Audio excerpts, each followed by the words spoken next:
Bakı Marafonu 2025 ilə əlaqədar sabah səhər saat 9:00-dan 16:00-dək yürüşlə əlaqədar bəzi küçə və prospektlərdə iştirakçıların təhlükəsizliyinin təmin olunması məqsədi ilə yollarda hərəkət tam məhdudlaşdırılacaq. Bayraq meydanından başlayaraq Dənizkənarı bulvarının inzibati ərazisi ilə Dəniz vağzalınadək, daha sonra Azadlıq meydanı, Neftçilər və 8 noyabr prospektləri ilə Ağşəhər bulvar yolu, eləcə də Ağşəhər dairəsi, Yeni Xəqani Rüstəmov küçəsi ilə geriyə, Hərbi Qənimətlər Parkı yanından keçərək Yusif Səfərov, Cəlov küçələrinin kəsişməsindən Üzeyir Hacıbəyli küçəsi,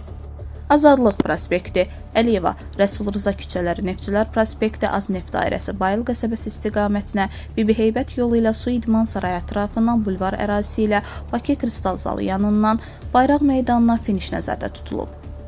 Əlavə olaraq qeyd edək ki, sözgedən yarışla bağlı təşkilati işlərin aparılması məqsədilə 4 may saat 4:00-dan 16:00-dək Neftçilər prospektinin bir hissəsində, Dəniz vağzalından Zəfər parkına qədər olan hissə, ara küçələr və qovşaqlardan həmin küçəyə çıxışlar, hərəkət tam məhdudlaşdırılacaq.